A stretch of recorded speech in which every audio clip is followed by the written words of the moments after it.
So, did you have fun scaring those little kitties? You're kidding. It was a blast. Especially when those punks down the street ran into me. They won't be forgetting tonight. Well, I've had a pretty good run all this month, so figured it was time to get down and party with the rest of them. Or try to, anyways.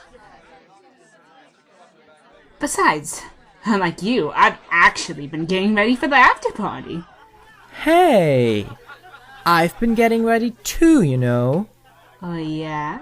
Well, last year I thought I fell asleep in boredom because your stories were so lame. Sleeping?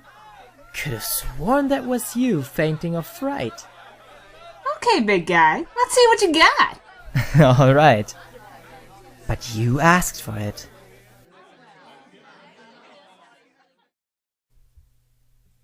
My story takes place about 12 years ago. I was 15 and spending the summer with my best friend Alan. During the week, we would stay at his mother's house, which was usually pretty uneventful. But on the weekends, we got to go to his grandma's house. Alan's grandma's house was way up in the mountains, about an hour from civilization. Her house was the oldest house in the family farm. The farm was completely self-sufficient. They grew their own food, raised their own cattle, and everything else that goes along with owning a farm. Alan's grandma was about 91 years old and very odd. She would tell us stories about the farm, people dying, ghost sightings, etc. She would really freak us out. She would sit in the living room and talk to an empty chair, as if a person was sitting there. Or lay in bed and whisper to someone and laugh, but no one was ever there. One night, Ellen's grandma told us a story, and I'll never forget what happened afterward. She said, one day, about 20 years ago, her son James had a horrible experience while riding his horse next to the family cemetery. James was checking the fence that separated the family property from the neighboring family's property. It was raining outside and thunder and lightning was starting to get really bad. James decided to turn around and come home. He heard what he described as a young child crying. James slowed his horse to a brisk walk and tried to look through the rain to see if he could see the child. As he came to the cemetery, he saw a child sitting in the middle of the field. The child was facing away from him and had a hooded type blanket on, with the hood covering the child's face. James got off his horse and walked over to the child. The child was just rocking back and forth, continually getting louder and louder as it cried. James put his hand on the child's shoulder and asked the child if he could help him. The child immediately stopped rocking back and forth, stopped crying. The child then turned its head completely backwards, while its body stayed facing forward. The child then looked at James. James became horrified. The child was an adult with a gray face and black lips. James couldn't see the eyes, but he could see that it was smiling. James began to run to his horse and fell down in the mud. He got up and made it to the horse. He began to ride away as fast as the horse would run. As James rode away, he could hear the child crying, as if it was right in his ear. After riding fast and hard for a couple of minutes, James had an excruciating pain in both of his sides. He turned around to find the evil crying thing sitting on his horse with him, with its hands around his sides. James screamed at it and told it to let him go. As James screamed at it, it cried louder and louder. James turned around one last time to pry the thing off him and saw the hood had fallen down, revealing its head. James said he saw himself in the huge, dark, red eyes of the thing. When the thing noticed James could see its eyes, it smiled, and as quickly as it happened, it was over. James went home and told his mother what had happened. After listening to the story, Ellen and I were pretty scared. We went to our room and talked to each other about the story. Our room was directly south of the family cemetery, and we could see the gates from the moon shining on it. As Ellen was talking to me, I saw something small moving about in the field. I told Alan he could see it too. We both stared at it, and then it stopped, as if it noticed us. I felt terrified. Alan said, "Look, it's looking right at us." I could only see what looked like some type of hooded thing walking towards us. Then it began to run towards us. Not slowly, but really, really fast.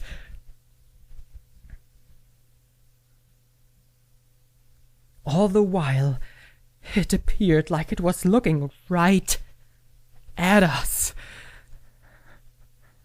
Ellen and I ducked behind the window, and right at that moment, a loud thump hit the wall outside.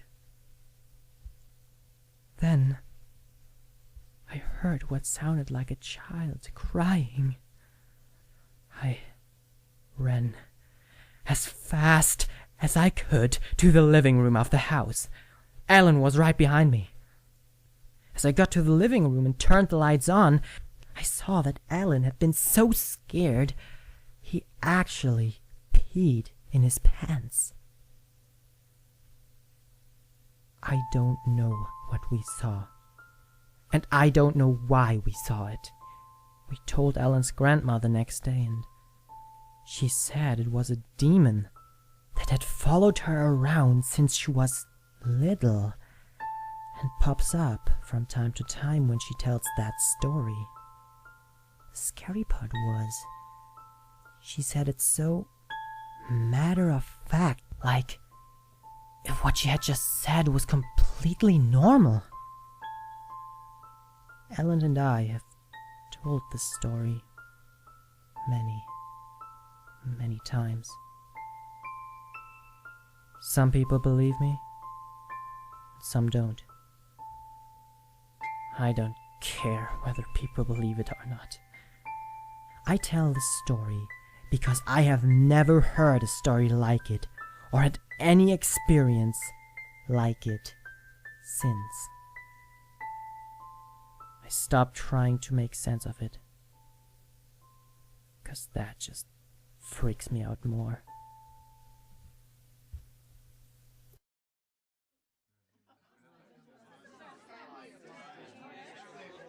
Note to self, never help little kids when they're crying. Ever.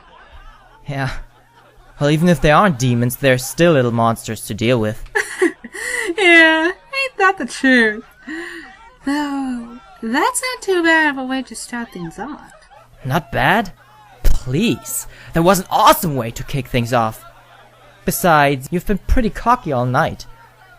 Let's see how you would have started things off this year. Alright, so just sit back and let me show you how it's done.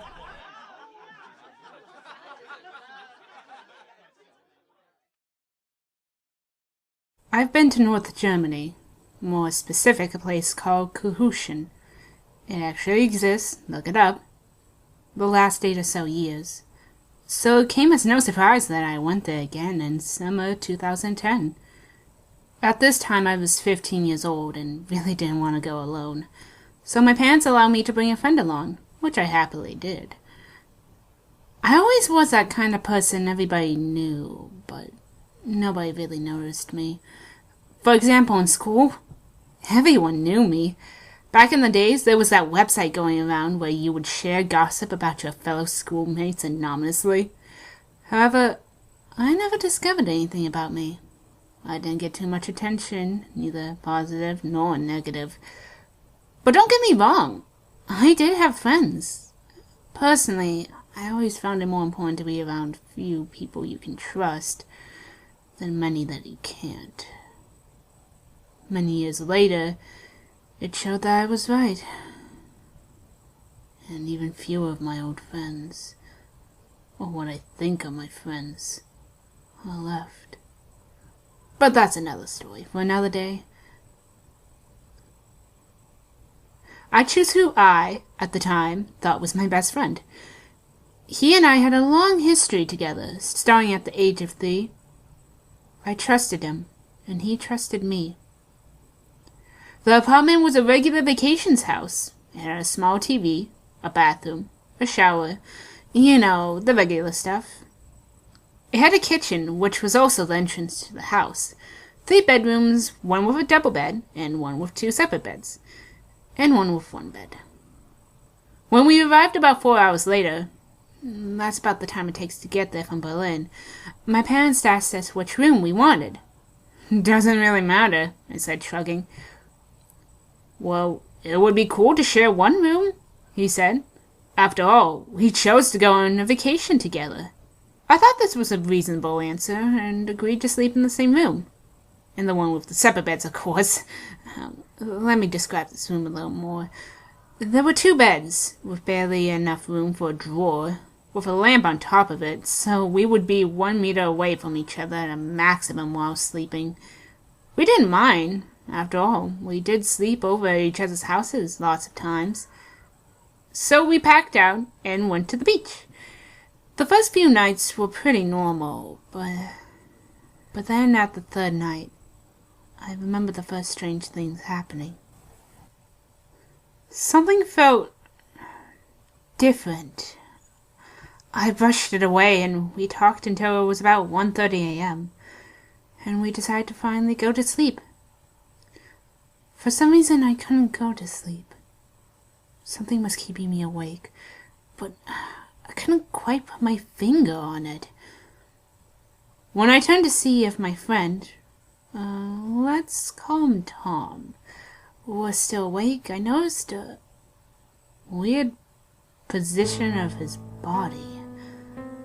He was laying on his back while his arms were twisted on his body. His right hand was on his left side, and his left hand on his right side, crossing his arms in front of his belly.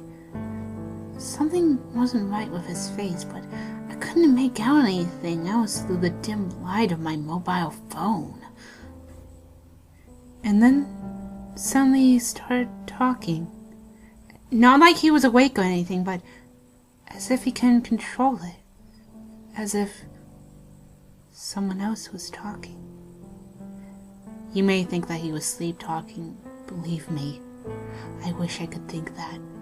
But his voice, it was so demonic in a way.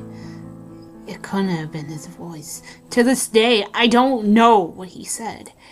It was some sort of weird gibberish, but it did sound like a language. When I asked him the next morning, I made jokes on how he got me real good. He just looked at me with a face that showed that he had absolutely no clue what I was talking about. The talking, I said nervously. He shook his head. You don't remember? No, not really, was the only answer I got. We never talked about it again. But the second night was the real thing. It was the night from Friday to Saturday. I remember as if it had been yesterday. It was so horrifying. And I think that's what changed my view for paranormal things around the world. That actually might have been the button. It made me look for and discover creepypasta and start reading it from my website. It was... well, let me explain to you what happened. I slept as normal. No talking, no nothing. But then I woke up in the middle of the night. I remember being sleepy, not really wanting to be awake. I checked my cell phone on the drawer and looked at the time. I remember it was around 3:37 a.m. Then I sighed and looked forward. And that was the moment that changed everything for me. The moment I saw them. The black ghost. 3 creatures, completely black in the dim light. They were standing on the end of my bed, bowed over into something what looked like a circle. I remember it were 3 black shadows that had the anatomy of a human. They didn't even seem to be interested in me, let alone notice me. They were just hunched over. It looked like they were making a plan or something. Just standing there, facing each other. In the darkness, it looked like they were wearing a robe of some sort. I could only see the outline after all. But in that moment, I was so surprised and shocked. I yelled out, "Holy shit!" And while doing so, crawling back a few meters on my bed, they suddenly looked up, like they had heard me. 3 empty faces turned to mine. I seriously thought I would die. I thought that I would die right there, and these things would be my reaper. But these creatures, they seemed to smile, even though I couldn't see their faces. It felt like they were smiling, and then they vanished. Not like from one to another in a second, like a snap or something. They faded out. I was in absolute terror and shock. Up to this point, I was a very rational person. Needless to say, I didn't sleep that night. When I told the story to my parents and my friends, nobody believed me. They were making fun of me, but I don't mind. I knew what I saw. The rest of my stay, I remember seeing the glimpse of a body behind me when I looked inside a mirror. Due to that, I tried avoiding mirrors. I was more than happy when the trip was over. I could finally come back to my home in Berlin. I visited the same house again 2 times and never had similar experiences again. Though, as I was sleeping, I always had the feeling that somebody was watching. And it took me a lot of time to fall asleep. Up to this day, I am positive. No! I am absolutely certain that in this house is something that doesn't belong here. Something evil. Something that is waiting for the right